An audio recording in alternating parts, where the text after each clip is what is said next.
Hello दोस्तों, स्वागत आप सभी का आपके अपने परिवार एग्जामलेट क्लास। इस सीरीज में मैं आपको number system RS Agarwal book से सॉल्यूशन करवा रहा हूं। ठीक है, इसमें सॉल्यूशन के साथ साथ जहां भी आपको कंसेप्ट का जरूरत पड़ता है वहां हम कंसेप्ट आपको बताते हैं।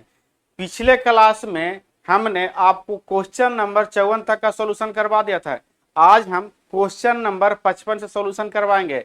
आप जिस भी एग्जाम में बैठिए, चाहे रेलवे का एग्जाम हो, एसएससी का एग्जाम हो, किसी भी डिफेंस एग्जाम हो, हर जगह यहाँ से सवाल आपको देखने को मिलेगा और कहीं भी आपको कोई दिक्कत नहीं होगा। तो चलिए शुरू करते हैं आज का क्लास। आज का पहला सवाल है, प्राकृतिक संख्या n के लिए एन क्यू माइनस एन सदैव किस सबसे बड़ी संख्या से विभाज्य होगी। एन क्यू माइनस एन सदैव किस सबसे बड़ी संख्या से विभाज्य होगी। तो दिया है एन क्यू माइनस एन दिया है। अच्छा, प्राकृतिक संख्या, तो प्राकृतिक संख्या नेचुरल नंबर 1 2 3 4 इसी तरह 1 से लेकर के जितना भी अनंत तक की संख्या है सभी प्राकृतिक संख्याएं के अंतर्गत आती हैं। ठीक है, अब यहां से अगर हम n इजकल टू 1 लेते हैं, n इजकल टू 1 लेते हैं तो 1 का क्यू 1 होगा और माइनस n की जगह 1 बराबर आ जाएगा 0। इसको हम 0 इंटू 6 भी लिख सकते हैं। ठीक है, अगर यही हम n इजकल टू 2 ले लेते हैं, n इजकल टू 2 लेते हैं, n इजकल टू 2 तो 2 का क्यू हो जाएगा 8 और माइनस n के जगह 2 तो हो जाएगा 6। 6 को हम 1 इंटू 6 भी लिख सकते हैं। ठीक है, अगर हम n इजकल टू 3 ले लेते हैं, n इजकल टू 3 ले लेते हैं, n इजकल टू अगर यहां से हम 3 लेंगे, अगर n इजकल टू हम 3 ले लेते हैं तो 3 का पावर 3 हो जाएगा 27 और माइनस n के जगह 3 तो हो जाएगा 24। इसको हम 4 इंटू 6 लिख सकते हैं, 4 इंटू 6 लिख सकते हैं। ठीक है, उसी तरह से अगर n इजकल टू 4 लीजिएगा, n इजकल टू यहां से n इजकल टू 4 ले लीजिएगा, n इजकल टू 4 ले लीजिएगा तो 4 का पावर 3 हो जाएगा 64 और माइनस 4 इजकल टू हो जाएगा 60। 60 को 10 इंटू 6 लिख सकते हैं।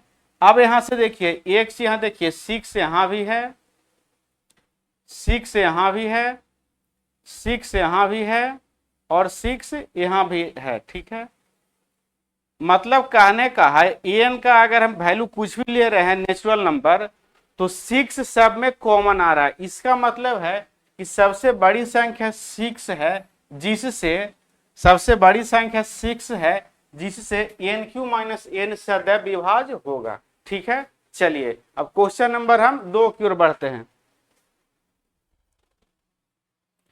यदि n एक प्राकृतिक संख्या हो तथा 10 to the power n minus 1 के अंकों का योग 4707 हो तो n का मान क्या होगा। अब n का मान तो दिया है 10 to the power n minus 1 दिया है। एक बात यहाँ सब समझिएगा, अगर 10 का पावर यहाँ 1 करते हैं, इसमें से हम 1 घटाते हैं तो यहाँ 9 मिलता है। इस 9 के अंकों का योग क्या होगा तो 9 ही होगा। ठीक है, अब यहाँ देखिए, अगर 10 का पावर यहाँ 2 करते हैं, इसमें से हम 1 घटाते हैं तो 10 का पावर 2, थोड़ा सा इसको और इधर ले लीजिए।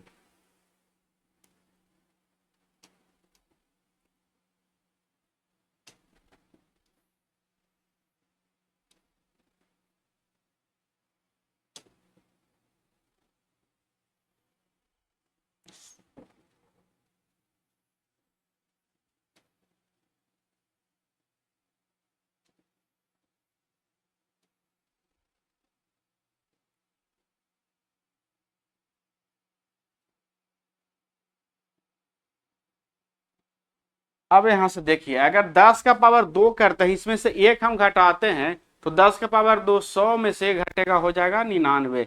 इसके अंकों का योग हो जाएगा 9 प्लस 9 18। 18 को हम 2 गुना 9 लिख सकते हैं।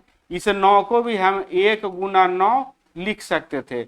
उसके बाद देखिए, अगर 10 का पावर 3 यहाँ करते हैं, इसमें से 1 हम घटाते हैं तो 10 का पावर 3 होता है 1000। 1000 में से 1 घटेगा तो हो जाएगा 999। इसके अंकों का योग होगा 9 तिहाई 27। इसको हम 3 गुना 9 लिख सकते हैं। ठीक है, एक बात यहाँ ध्यान दीजिएगा, यानी 10 का पावर जितना है उतना 9 यहाँ आ रहा है, और उसके अंकों का योग जो है इतना गुना 9, यानी पावर गुना 9 आ रहा है। यहाँ देखिए पावर 2 है तो 2 गुना 9 है अंकों का योग, यहाँ पावर 3 है तो यहाँ अंकों का योग 3 गुना 9 आया है। लेकिन क्वेश्चन करा 10 to the power n minus 1, तो 10 to the power n minus 1 में 10 to the power n minus 1 में अंकों का योग क्या हो जाएगा, तो n इंटू 9, n इंटू 9 हो जाएगा। लेकिन एक्चुअल में अंकों का योग जो दिया है 4707 है, तो बराबर में यहां से हो जाएगा 4707 हो जाएगा। अब 9 से यहां काट लीजिए तो 9 पचे 45 कट जाएगा, 9 पचे 45 कट जाएगा, बचेगा 2 तो 18, तो 9 दूनी 18 हो जाएगा। उसका उतरेगा 2 तो हो जाएगा 27, 9 तिहाई 27, यानी n का वैल्यू यहाँ से हो जाएगा 523, n इक्वल टू 523। तो ऑप्शन बी इस क्वेश्चन का करेक्ट आंसर हो जाएगा। ठीक है, अगर आपको अच्छा लग रहा है तो हमारे वीडियो को लाइक कर लीजिए, अगर चैनल पे पहली बार आए हैं तो हमारे चैनल को सब्सक्राइब कर लीजिए और दोस्तों में शेयर कर दीजिए। इसी तरह का आपको बेस्ट कंटेंट आपको रेगुलर मिलता रहेगा। चलिए अब क्वेश्चन नंबर हम 57 की ओर बढ़ते हैं। भाग की एक क्रिया में भागफल 403 तथा भाजक 100 है तथा शेषफल 58 है, तो भाज्य कितना होगा। तो भाज्य बराबर एक फॉर्मूला होता है, यहां से भाज्य बराबर एक फॉर्मूला होता है, भाज्य बराबर भाजक गुना भागफल जोड़ शेष होता है। बहुत ही कमाल का फॉर्मूला है और हर जगह यूज होने वाला फॉर्मूला है, बहुत ही कमाल का फॉर्मूला है और हर जगह यूज होने वाला फॉर्मूला है।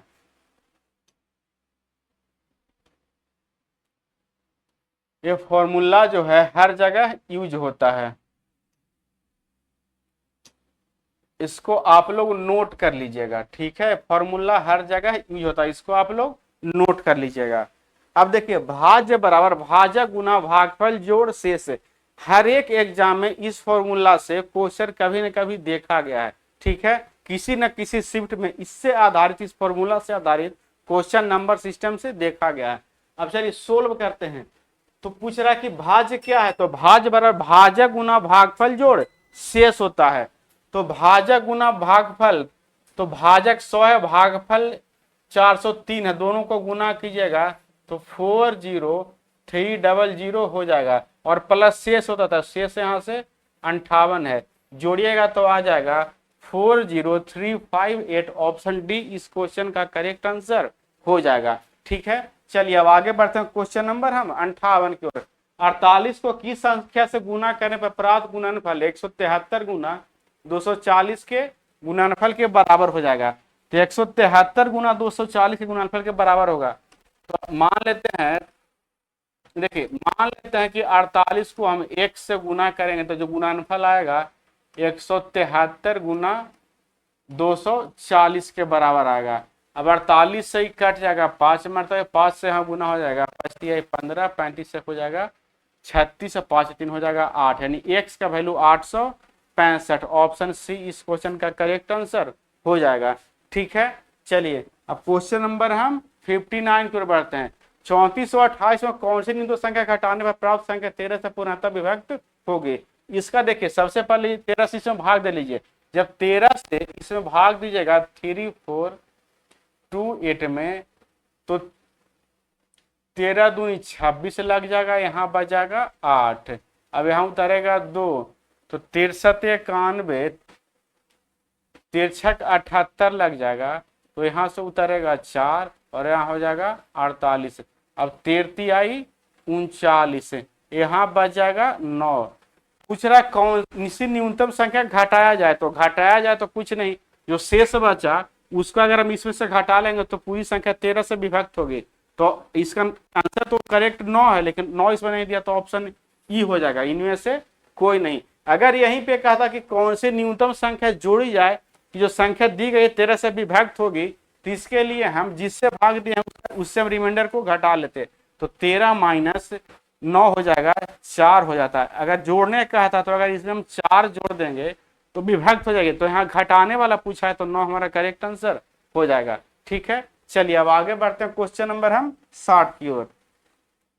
किसी संख्या को 136 से भाग देने पर शेषफल 36 प्राप्त होता है, उसी संख्या को यदि हम 17 से भाग दे तो शेषफल क्या प्राप्त होगा। इस तरह के सवाल में हमेशा जो देगा इससे ही विभाज देगा, इससे ही विभाज देगा, हमेशा देगा इससे ही विभाज देगा, ऐसे दे ही नहीं सकता है। जब इससे ही विभाज हो जाएगा तो सिर्फ हम क्या करते हैं, जो शेषफल बचा उसी में भाग देकर देख लेते हैं। तो 36 में अगर हम 17 से भाग देंगे तो 17 दूनी 34, रिमाइंडर यहाँ से बच जाएगा 2, तो 2 हमारा करेक्ट आंसर हो जाएगा। ऐसा क्यों करते हैं तो देखिए, करा किसी संख्या में हम 136 से भाग दिए, हम मान लेते हैं कि संख्या वो x है, अगर हम n है, अगर हम n में 136 से भाग दिए, मान लिया जाए k टाइम्स वो गया और शेष बच गया कितना, तो 36 बच गया। आप कह रहा है कि जो शेष बचा यदि उसी संख्या में अगर हम 17 से भाग दें, तो इसी संख्या में अगर हम 17 से भाग यहाँ देते हैं, 17 से भाग देते हैं तो पूछ रहा है शेष क्या बचेगा। तो अब 17 से भाग जब यहाँ दीजिएगा, जब यहाँ 17 से भाग दीजिएगा तो 17 से भाग दीजिएगा तो हो जाएगा 8, 80, 8 7 56, या तो मतलब 8 मतलब ये कट जाएगा। ठीक है, तो यहाँ तो रिमाइंडर 0 बच गया, जब 8 मतलब ये कट गया तो यहाँ रिमाइंडर बच गया 0। अब जो रिमाइंडर डिपेंड करेगा इस 36 पे डिपेंड करेगा, यानी 17 से हम 36 से भाग देंगे, जितना रिमाइंडर बचेगा वही हमारा करेक्ट आंसर होगा। तो यहाँ भाग दिएगा तो 17 दूनी 34, रिमाइंडर बचेगा 2। इसीलिए क्या करते हैं कि डायरेक्ट हम रिमाइंडर में भाग दे करके आंसर निकाल लेते हैं। ठीक है, चलिए अब आगे देखते हैं, इस तरह के 3-4 क्वेश्चन है, आपको क्लियर हो जाएगा। किसी संख्या 156 से भाग देने पर 29 शेष बचते हैं, उसी संख्या को 13 से भाग देने पर शेष क्या बचेगा। जब 13 से भाग देना है तो 29 में भाग दे लीजिए, हमारा आंसर आ जाएगा, तो 13 दूनी 26, यानी रिमाइंडर बच जाएगा 3। ठीक है, चलिए अब आगे बढ़ते हैं। किसी संख्या को 195 से विभक्त करने पर 47 शेष बचते हैं, यदि उसी संख्या को 15 से विभक्त करें तो शेषफल क्या होगा। तो 47 से 15 से भाग दिया तो 15 45, यानी शेष बच जाएगा ऑप्शन नंबर सी यानी 2। ठीक है, चलिए अब आगे बढ़ते हैं। अब यहाँ से टाइप थोड़ा चेंज हुआ, ठीक है, नहीं इस तरह क्वेश्चन पहले ही मिला था, यहाँ भी देखिए सेम क्वेश्चन है। जब क्वेश्चन सेम है, इससे पहले एक क्वेश्चन हम इस तरह का बता दें, इसको आप सोल्व करके इसका जो आंसर है कमेंट बॉक्स में आपको कमेंट करना है। ठीक है, चलिए अब आगे बढ़ते हैं। 3 अंकों की सबसे छोटी संख्या कौन सी है जो 14 से पूर्णतः विभक्त हो। ठीक है, देखिए अब 3 अंकों की सबसे छोटी संख्या 100 होती है, तो 100 तो 14 से विभक्त नहीं है। अब उसके बाद देखिए 112, तो 14 8 बलोतल से 112 इस क्वेश्चन का करेक्ट आंसर हो जाएगा। अगर इसको थोड़ा डाटा टफ आए तो इसको मेथड से कैसे बनाना है देखिए। तो 3 अंकों की सबसे छोटी संख्या 100 होती है, इसमें अगर हम 14 से भाग देंगे तो 14 सत्ते 98, 14 सत्ते 98, रिमाइंडर बच गया यहाँ से 2, रिमाइंडर बच जाएगा यहाँ से 2। देखिए मेथड से हम बना रहे हैं, ऐसा तो आंसर निकल गया। और जब रिमाइंडर यहाँ 2 बचा तो कह रहा कि 100 के बाद कौन सी ऐसी संख्या होगी जो 14 से विभाज होगी। 100 से पहले 98 है जो 14 से विभाज है। अब इसके लिए क्या करेंगे, इस 14 में से इस 2 को हम घटा लेंगे, तो 14 में से 2 को घटाइएगा तो बच जाएगा 12। इस 12 को इस 100 में जोड़ लीजिए, इस 12 को इस 100 में जोड़िएगा तो 112, यानी 3 अंकों की 112 पहली ऐसी संख्या है जो 14 से विभाज्य है। ठीक है, चलिए अब आगे बढ़ते हैं क्वेश्चन नंबर हम 65 की ओर। 5 अंकों की सबसे बड़ी संख्या ज्ञात करो जो 463 से पूर्णतः विभक्त है। चलिए तो 5 अंकों की सबसे बड़ी संख्या 5 को 9 हो जाएगी। ठीक है, 5 अंकों की सबसे बड़ी संख्या 5 को 9 हो जाएगी। ठीक है, अब विभाज्य होना है 463 से। अब इसमें 463 से जब हम भाग देंगे तो यहाँ क्या बचेगा वो देख लीजिए। तो 2 बार लग जाएगा, तो 2 बार लगाइएगा तो हो जाएगा 3 दूनी 6, 6 दूनी 12 और 4 दूनी 8, एक यहाँ से हो जाएगा 9। अब यहाँ से हो जाएगा 3, यहाँ से हो जाएगा 7, यानी 73। अब यहाँ से उतर जाएगा 9, तो एक मतलब यहाँ से लग जाएगा 463। अब यहाँ बच जाएगा 6 और यहाँ बच जाएगा 7 और यहाँ बच जाएगा कितना, तो यहाँ बच जाएगा 2। अब यहाँ से उतरेगा एक बचा 9 जोड़। अब यहाँ से देखिए 5 मतलब लगा कर देख लीजिए, तो 5 आई 15 हो जाएगा और 6 5 30, 30 एक हो जाएगा 31 और 5 चौके 20, 20 और 3 यहाँ से हो जाएगा 23। अब घटाइएगा तो बच जाएगा 4, यहाँ से 5, यहाँ से 4, यहाँ से कुछ नहीं, मतलब 454। यानी क्या कह रहा है कि 5 अंक की सबसे बड़ी संख्या ज्ञात करो जो 463 से पूर्णतः विभक्त है। अगर हम इसमें से इसको घटा लेंगे, इसमें से इसको हम घटा लेंगे, तो जो संख्या बचेगी 463 से पूर्णतः विभक्त बचेगी। ठीक है, तो घटा लीजिए, पूरा नहीं घटाना है। देखिए इकाई अंक से छट जाएगा, तो 9 में से 4 घटेगा तो बच जाएगा यहाँ से 5, यानी इकाई अंक 5 वाला ऑप्शन बी इस क्वेश्चन का करेक्ट आंसर हो जाएगा। ठीक है, चलिए अब क्वेश्चन नंबर हम 66 की ओर बढ़ते हैं। 7865301 को किसी संख्या से भाग देने पर भागफल 33612 तथा शेषफल 113 प्राप्त होता है, तो भाजक कितना है। देखिए यहाँ पे कुछ डाटा छूट गया। देखिए क्वेश्चन नंबर 66 है, क्वेश्चन नंबर 66 में 5321 है, 5321 यहाँ पे 2 छूट गया है। 7865321 है। ठीक है, अब देखिए यहां से इसको काट दीजिए। अब इसका सॉल्यूशन कैसे करेंगे, तो एक फॉर्मूला भी हम आपको बताए थे कि भाज्य बराबर भाजक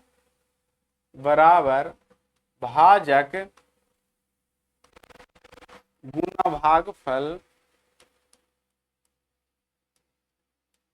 जोड़ शेष बताए थे।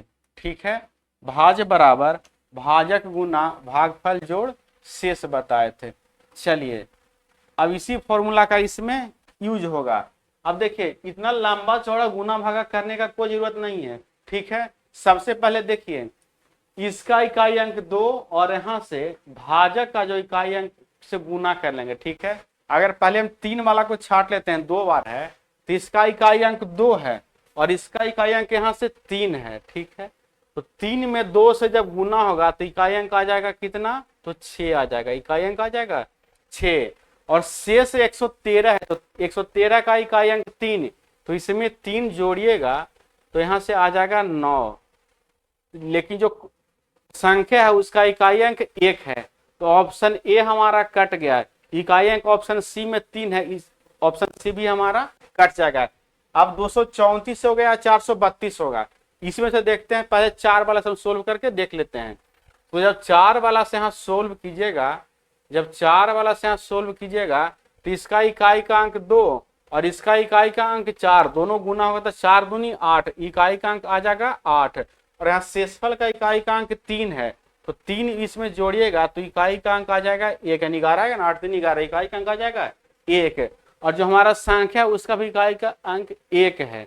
ठीक है, तो ऑप्शन बी हमारा करेक्ट आंसर हो जाएगा, ऑप्शन डी भी कट जाएगा। ठीक है, इस तरह से इसमें ज्यादा गुना भाग नहीं करना है, आपको इकाई अंक से छाट लेना है। ठीक है, जैसा डाटा देखना है वैसा काम करना है।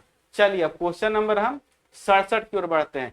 किसी 2 अंकीय संख्या को 2 बार साथ साथ लिखकर एक 4 अंकीय संख्या बनाई जाती है, जैसे 15 15, 37 37 आदि।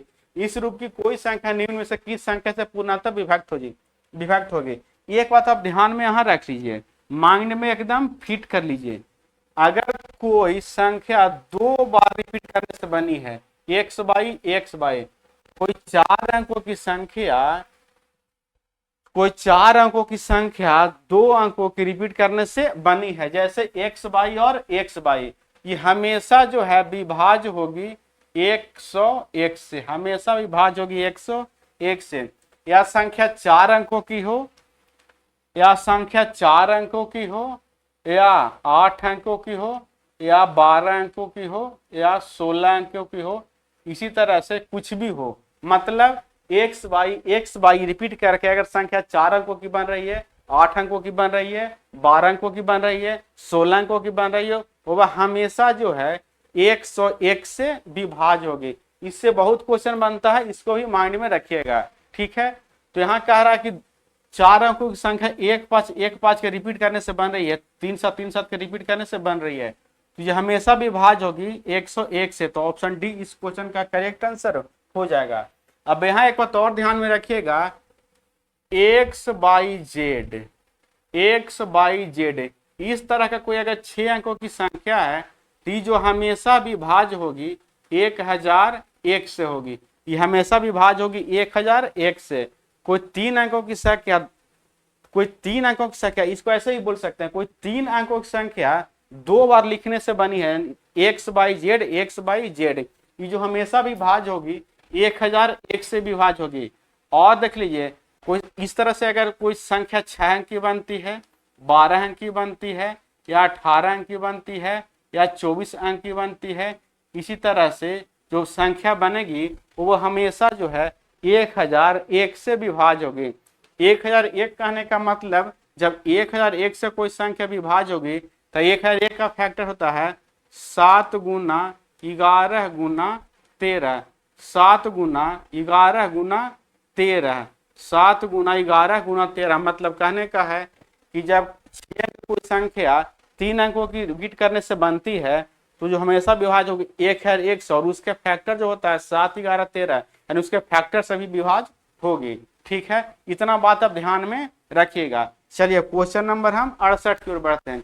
यदि P तथा Q अंक निरूपित करें तो कथन 5P9, 5P9, ठीक है, 327, 327, उसका 2Q8, 2Q8, उसके बाद बराबर में जो आंसर आ रहा है जोड़ करके 1114 आ रहा है। ठीक है, तो Q का संभव अधिकतम मान क्या होगा? तो एक बात यहां से देख लीजिए, Q का मैक्सिमम वैल्यू कब होगा? Q का मैक्सिमम वैल्यू कब होगा? Q का मैक्सिमम वैल्यू तब होगा जब P को हम मिनिमम रखेंगे, P को हम मिनिमम रखेंगे। P मिनिमम यहाँ क्या हो सकता है? तो P मिनिमम यहाँ से 0 हो सकता है।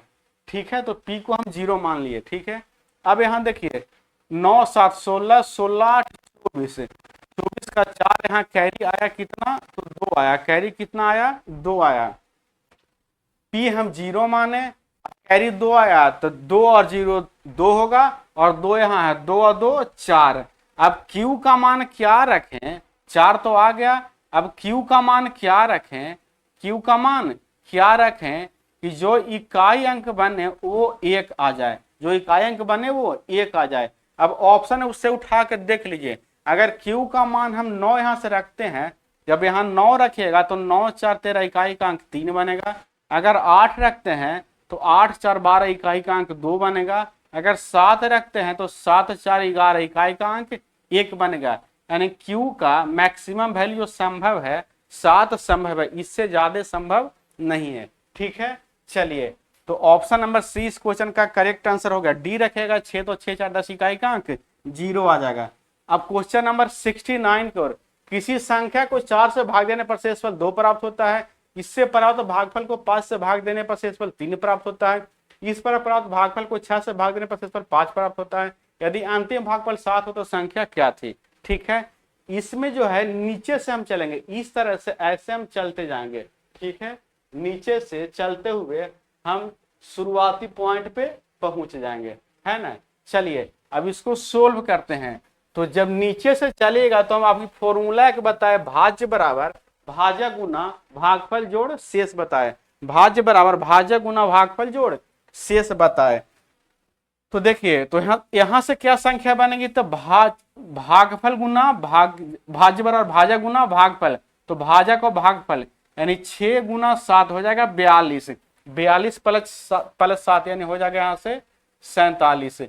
इसके बाद क्या बनेगी? इस 47 में भागफल 5 से गुना होगा, तो 47 गुना 5, 47 गुना 5 प्लस शेषफल यहाँ से जुड़ जाएगा 3, तो यहाँ जोड़ लेंगे 3, तो क्या बन जाएगा यहाँ से?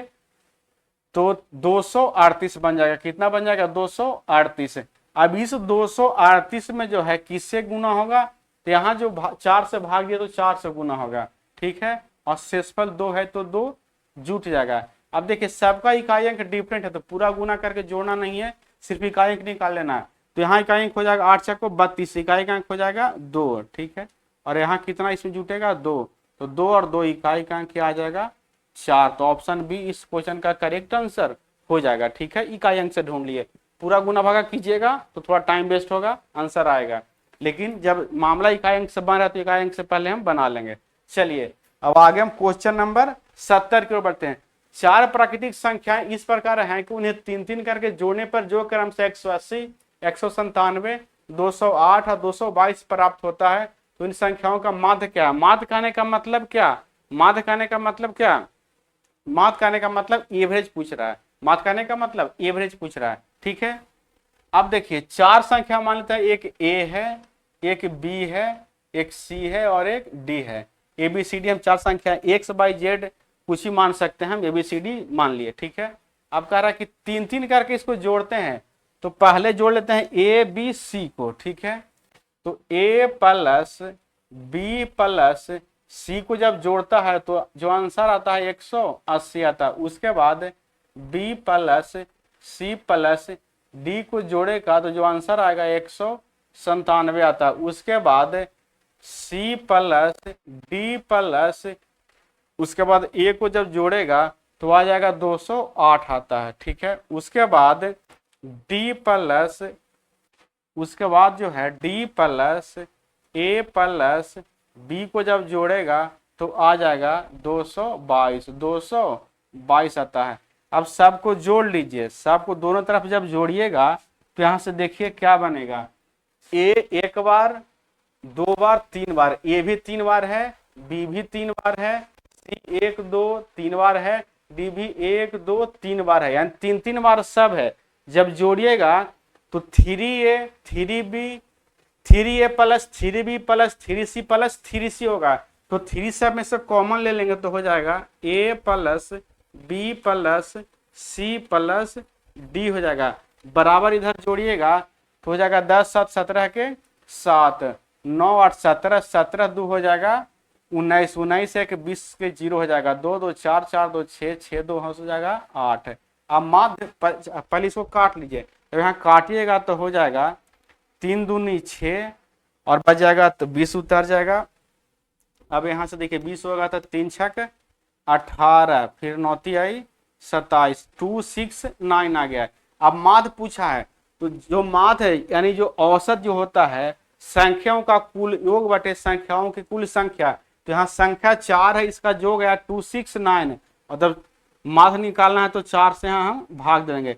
जब 4 से भाग दीजिएगा तो 6 चको 24 आएगा, बच जाएगा कितना 2 बच जाएगा, तो 2 में उतरेगा 29, तो यहाँ जाएगा 7 चको 28, यानी 67.1/4 इस क्वेश्चन का करेक्ट आंसर ऑप्शन सी हो जाएगा। ठीक है, चलिए अब आगे बढ़ते हैं क्वेश्चन नंबर 71 की ओर। क्वेश्चन नंबर 71 का 3 अंकों वाली संख्या 4A3 को 3 अंक वाली दूसरी संख्या इतना में जोड़ने पर 4A3 है, 4A3 है। ठीक है, उसके बाद 984 में इसको जब जोड़ा जाता है 984 में, तो जो रिजल्ट मिलता है वो 4 अंकों वाली संख्या 1 3 B और 7 मिलता है, जो 11 से विभाज्य है, यानी 11 से विभाज्य है।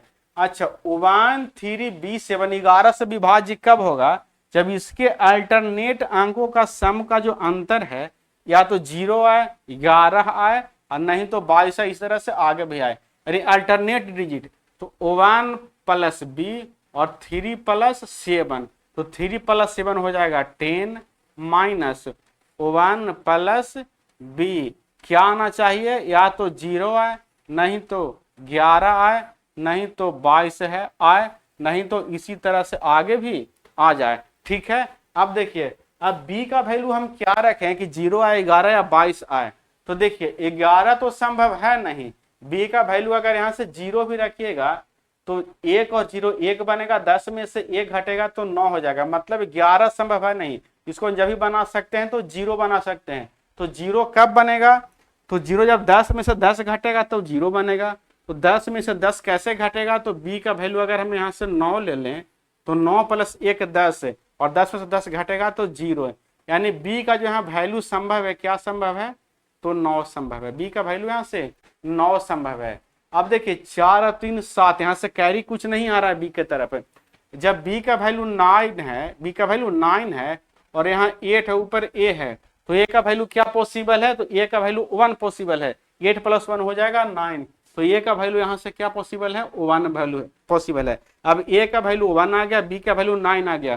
पूछा है 3a + 4b, तो 3a + 4b, तो 3 इंटू ए का वैल्यू 1 + 4 इंटू बी का वैल्यू 9, 9 चौको 36, 36 से 3 39, ऑप्शन डी इस क्वेश्चन का करेक्ट आंसर हो जाएगा। ठीक है, चलिए अब क्वेश्चन नंबर 72 की ओर बढ़ते हैं। दो ऐसी संख्या है कि पहली संख्या को 2 बार तथा दूसरी संख्या को 3 बार जोड़ने जाए तो जो 100 के बराबर होगा। देखिए इसका बनाने का एक बेसिक मेथड है, नहीं तो ऑप्शन की ओर भी जा सकते हैं। अगर सबसे बड़ी करेंगे से सबसे बड़ी संख्या कौन है, अगर सबसे बड़ी संख्या हम 35 को लेते हैं, सबसे बड़ी संख्या हम 35 को लेते हैं, तो कह रहा है कि जोग यहां से क्या बन रहा है, तो जोग यहां से बन रहा है 100। अगर 35 लेंगे बड़ी संख्या, अच्छा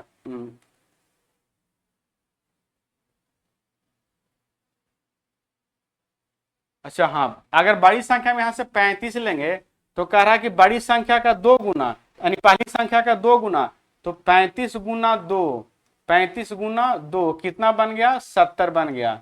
अब बचा शेष क्या, तो टोटल योग 100 बन रहा, 100 में 70 यहाँ बन गया, तो बचा 30। 30 जो है दूसरी संख्या का 3 गुना है, 30 का मतलब 3 में इससे भाग दीजिएगा, जो दूसरी संख्या आ गई क्या आ गई, 10 आ गई। पहली संख्या 35 माने, दूसरी संख्या 10 आ गई। ठीक है, अब इसमें देखिए यहां वाला भी सेटिस्फाइड करना चाहिए, तो पहली संख्या को का 3 बार, तो पहली संख्या 35 है, तो 35 गुना 3 हो जाएगा, 35 या 75 से 105। और कह रहा है कि दूसरी संख्या को 2 बार, तो 10 गुना 2 हो जाएगा यहां से 20, यानी आ गया 125। लेकिन सम कितना आना चाहिए, 120 आना चाहिए, आ गया 125, यानी 35 जो है हमारा आंसर नहीं हो सकता, यानी 35 सबसे बड़ी संख्या नहीं हो सकती है। उससे छोटी संख्या देखिए 32 है।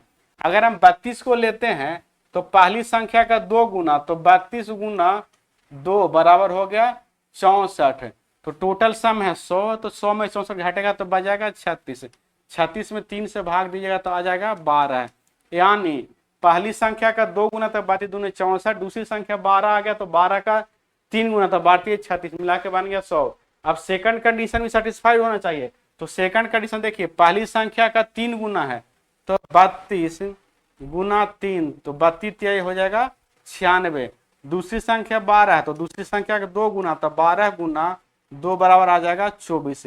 जब यहां से जोड़िएगा तो आ जाएगा 120, यानी दूसरा कंडीशन भी 32 से सेटिस्फाइड कर गया, यानी सबसे बड़ी संख्या कौन है, तो ऑप्शन ए यानी 32 है। अगर इस तरह से दिमाग नहीं काम करे एग्जाम में, अगर इस तरह से एग्जाम में दिमाग नहीं काम करे तो क्या करेंगे, अगर इस तरह से एग्जाम में दिमाग नहीं काम करे तो क्या करेंगे, देखिए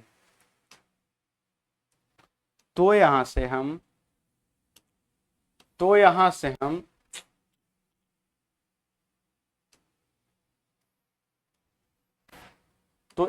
बेसिक मेथड से बना लेंगे, बेसिक मेथड से हम बना लेंगे। ठीक है, तो बेसिक मेथड से कैसे बनाइएगा इसको भी समझ लीजिए।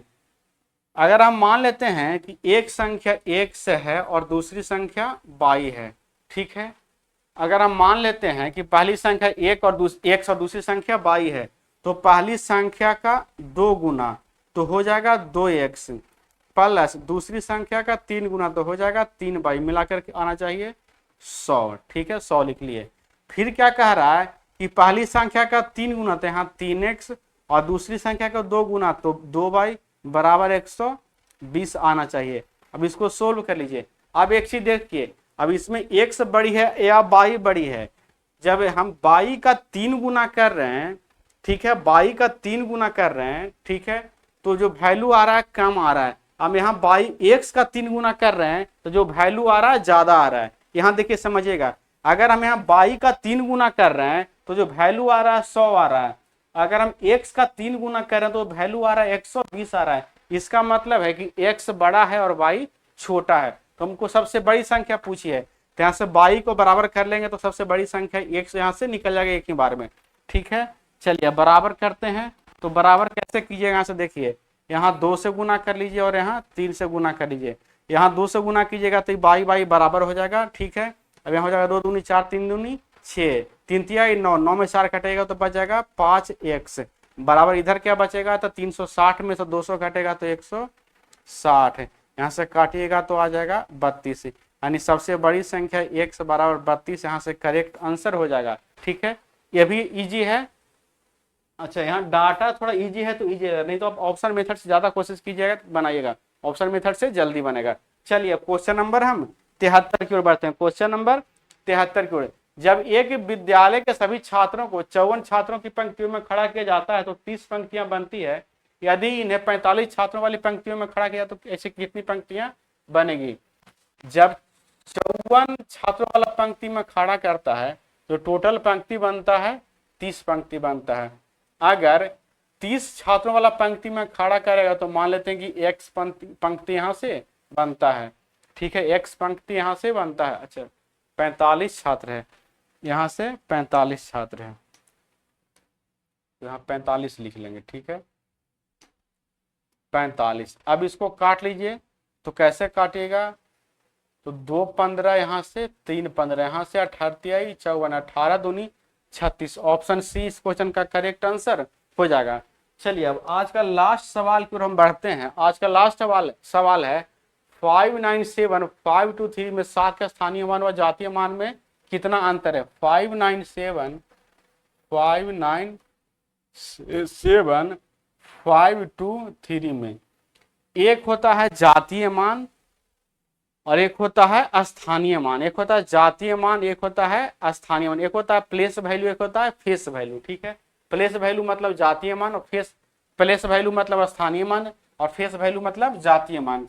आप कह रहा है 7 का, ठीक है, अंतर पूछा है ना। हाँ, तो 7 का स्थानीय मान क्या होगा, तो इकाई दहाई सैकड़ा हजार। 7 जो है 1000वें नंबर पर है। ठीक है, 7 जो है 1000वें नंबर पर है तो 7 लिख लेंगे। इसके बाद जितना भी अंक है उतना इस पे 0 बैठा लेंगे। तो 3 अंक है तो इस पे 3 0 हम बैठा लेंगे, यानी इसमें 7 का स्थानीय मान 7000 आ गया। ठीक है, अब 7 का जातीय मान, तो 7 को आप कहीं भी उठा के रख दीजिए। 7 को आप कहीं भी उठा के रख दीजिएगा तो उसको हम 7 ही पढ़ेंगे, नहीं कि इसको 6 5 4 5 कुछ पढ़ लेंगे। ठीक है, 7 को कहीं भी उठा के रखिएगा, चाहे यहाँ रखिए, यहाँ रखिए, यहाँ कहीं भी रखिए, उसको 7 ही पढ़ेंगे।